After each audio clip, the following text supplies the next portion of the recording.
සුබ දවසක් සියලුම දෙනාටම.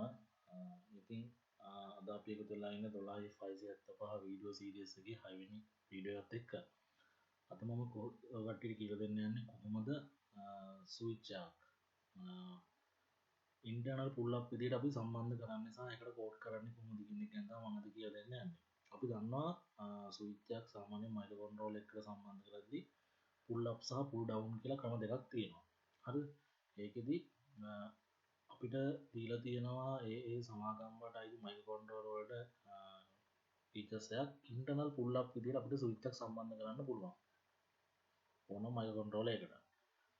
ආඩිනෝ එකකටත් උනත් එහෙමයි. ඔය කට්ටිය දන්නවා පින් මෝඩ් කියන එකේදී පින් මෝඩ් අදාළ කරන පින් එක ලියලා ඉන්ටර්නල් පුල් අප් කියලා අපි ලියනවා ඉන්ස්ට්‍රක්ෂන් එකේදී.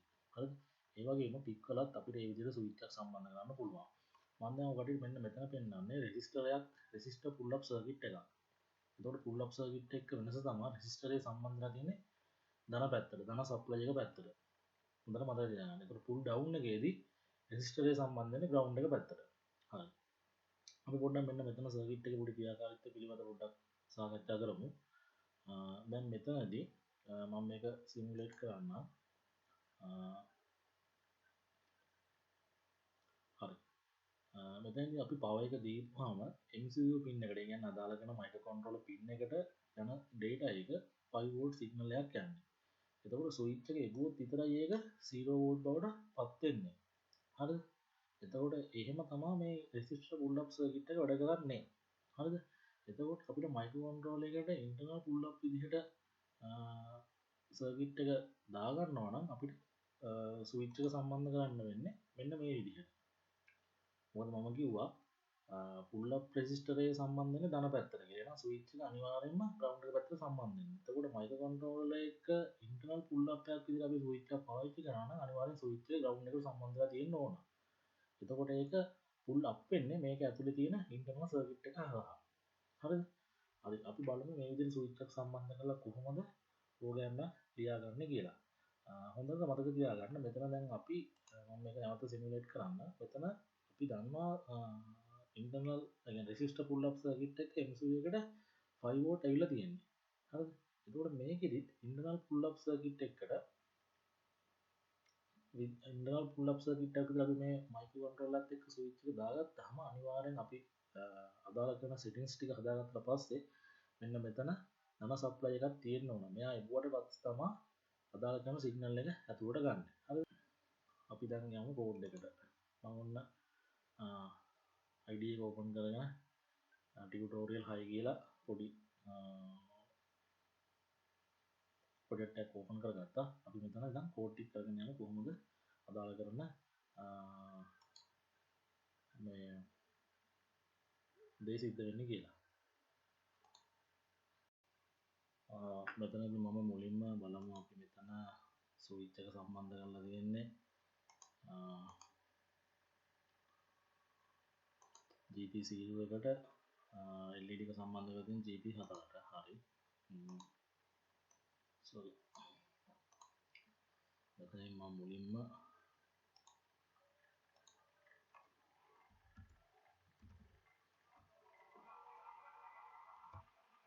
define button GP බිඳුව bit define LED GP bit GP4 bit එකක් කියන්න ඕන මේ ඉන්ටර්නල් පුල් අප් එකේදී ස්විච් මෙහෙම සම්බන්ධ කරපුවාම මේ හැම එක ස්විච් එකම ඉන්ටර්නල් පුල් අප් වෙනවා. මේ අපිට එහෙම හදාගන්න පුළුවන්. ආඩිනෝ වලත් එහෙමයි. මම මෙතන සිලිකෝන් කම්පැරටර් ඕෆ් කරමු අපි.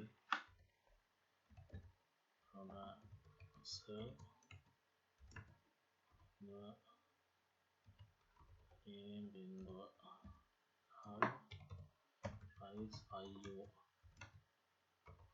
එහෙම බිඳුවයි එක දාගන්නවා. GPIO පෝට් එක ක්ලියර් කරමු අපි. හරි.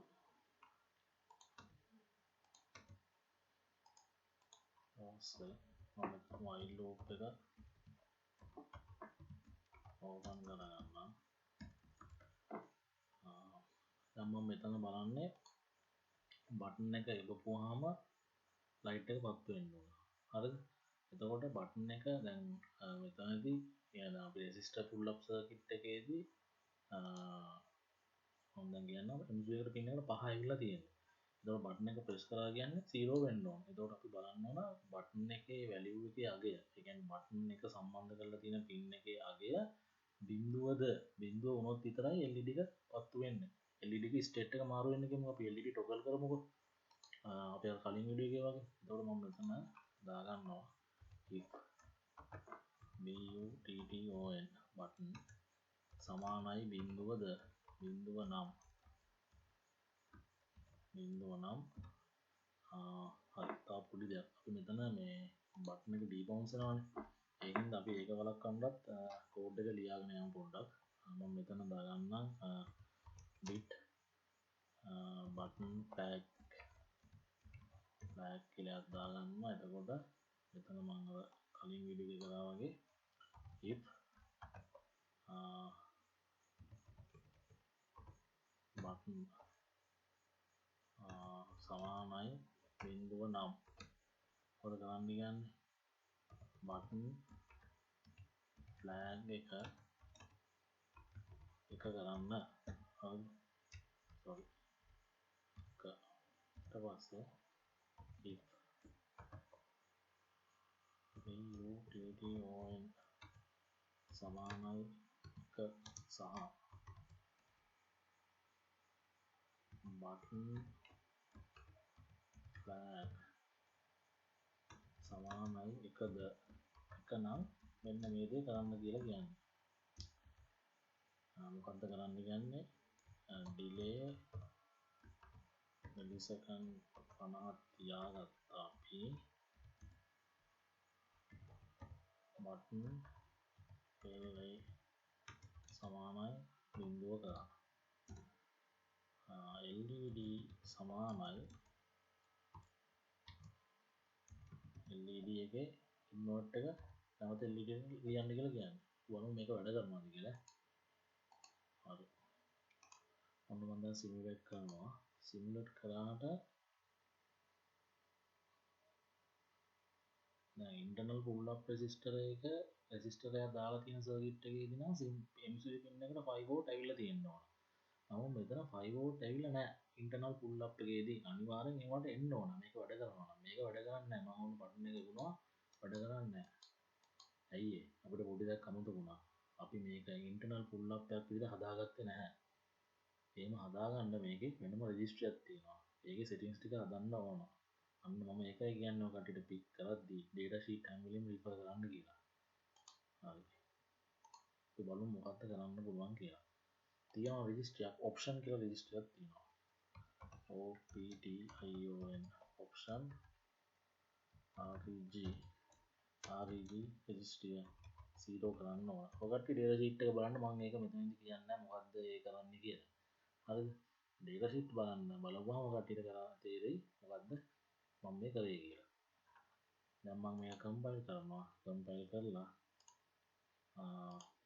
දැන් බලමු මොකද වෙලා තියෙන්නේ කියලා. ඔන්න දැන් මෙතන 5 වෝල්ට් ඇවිල්ලා දැන් මේක එබපුවාම ලයිට් එක පත්තු වෙනවා. නැවත වාරයක් කරපුවාම ලයිට් එක ඕෆ් වෙනවා. අයි මම ලියලා තියෙන්නේ බටන් එක ඔබන වාරයක් පාසා LED එකේ ස්ටේට් එක මාරු කරන්න කියලා. හරි. ප්‍රෝග්‍රෑම් එක සුපිරියම් වැඩ. හරි යාළුවනේ අපි එන මේ වීඩියෝ එක මෙතනින් අවසන් කරනවා. අපි ඊළඟට අපේ 7 වෙනි වීඩියෝ එකෙන් අපි කතා කරමු ඉන්ටරප්ට් කොහොමද සම්බන්ධ කරන්නේ 675ත් එක්ක කියලා. හරි. එහෙනම් ඔයගොල්ලන්ට සුබ දවසක්. නැවත අපි වීඩියෝ එකකින් මේ වගේම හම්බ වෙමු.